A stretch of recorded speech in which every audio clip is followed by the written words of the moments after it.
ಸನ್ಮಾನ್ಯ ಸಭಾಧ್ಯಕ್ಷರೇ, ಮಾನ್ಯ ಅಧ್ಯಕ್ಷರೇ, ಉತ್ತರ ಕೊಟ್ಟಿದ್ದಾರೆ ಸಭಾಧ್ಯಕ್ಷರೇ. ಅಲ್ಲ ಆಗಲಿ ಕೂತ್ಕೊಳ್ಳಿ, ನಿಮ್ಮ ಕ್ವಶನ್ ಕೂತ್ಕೊಳ್ಳಿ, ನಮ್ಮ ಪರ್ಸನಲ್ ಕೂತ್ಕೊಳ್ಳಿ, ನೀವು ಮಾತಾಡಿ. ಮಾನ್ಯ ನೀವು ಕೂತ್ಕೊಳ್ಳಿ. ಉತ್ತರ ಬಂದಿದೆ ಸಭಾಧ್ಯಕ್ಷರೇ, ಉತ್ತರ ಸಮಾಧಾನಕಾರಿಯಾಗಿಲ್ಲ ಸಭಾಧ್ಯಕ್ಷರೇ. ಈ ರಾಜ್ಯದ ಕ್ವಶನ್ ಸಭಾಧ್ಯಕ್ಷರೇ, ನಮ್ಮ ಕಾನ್ಫರೆನ್ಸ್ ಕ್ವಶನ್ ಇಲ್ಲ. ಮಾನ್ಯ ಅಧ್ಯಕ್ಷರಾಗಿ ನಾನು ಕೂಡ ಪಶುಸಂಗೋಪನೆ ಸಚಿವ ಕೆಲಸ ಮಾಡಿದ ಸಭಾಧ್ಯಕ್ಷರೇ. ನಮ್ಮ ಮುಖಪ್ರಾಣಿಗೆ ಎಷ್ಟು ಅನ್ಯಾಯ ಆಗ್ತಾ ಇದೆ ಸಭಾಧ್ಯಕ್ಷರೇ. ಪ್ರತಿ ಜಿಲ್ಲೆಗೆ ಗೋಶಾಲಾ ನಮ್ಮ ಸರ್ಕಾರದಲ್ಲಿ ಘೋಷಣೆ ಮಾಡಿ ಸಭಾಧ್ಯಕ್ಷರೇ 3 ವರ್ಷ ಆಯ್ತು. ಗೋಶಾಲೆಗೆ ಇಲ್ಲಿ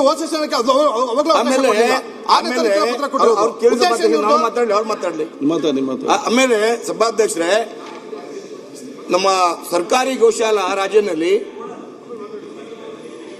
36 ಗೋಶಾಲಾ ಸಭಾಧ್ಯಕ್ಷರೇ 1500 ಜಾನುವಾರು ಅಷ್ಟೇ. 1500 ಜಾನುವಾರು ಅಷ್ಟೇ ಸರ್ಕಾರಿ ಗೋಶಾಲಾ. ಪ್ರೈವೇಟ್ ಹೇಳಿದ್ರೆ 50,000 ಪ್ರೈವೇಟ್ ನಲ್ಲಿದೆ. ಸರ್ಕಾರ ಯಾಕೆ ತಾರತಮ್ಯ ಮಾಡ್ತಾ ಇದ್ದಾರೆ? ನಾನು ತಮ್ಮ ಮುಖಾಂತರ ಮಂತ್ರಿಗೆ ವಿನಂತಿ ಮಾಡ್ತಾ ಇದ್ದೀನಿ. ಕಸಾಯಿ ಖಾನೆ ರೋಜಾಗಿ ನಡೀತಾ ಇದೆ, ಚೆಕ್ ಪೋಸ್ಟ್ ಬಂದ್ ಮಾಡಿರಿ. ಆಮೇಲೆ ಜಾನುವಾರು ಕಟಾಯಿ ಜಾಸ್ತಿ ಆಗ್ತಾ ಇದೆ. ಮಂತ್ರಿ ಅವರು ಎಲ್ಲಿ ಗೋಶಾಲೆಗೆ ವಿಸಿಟ್ ಮಾಡಿಲ್ಲ, ಮಂತ್ರಿ ಅವರು ಜಿಲ್ಲಾಗೆ ಮೀಟಿಂಗ್ ಮಾಡಿಲ್ಲ. ತಮ್ಮ ಕಡೆಯಿಂದ ವಿನಂತಿ ಮಾಡ್ತೇನೆ ಮಂತ್ರಿಗೆ, ತಮಗೆ ನಮ್ನೇನು ಭಾಳ ಒಳ್ಳೆ ಮಂತ್ರಿ ಅವು, ಬಟ್ ಗೋಶಾಲಾ ಪುನರ್ ಚಾಲುವಾಗಬೇಕು, ದುಡ್ಡು ಇಡಬೇಕು. ಆಮೇಲೆ ಸವಲತ್ತು ಏನಿಲ್ಲ.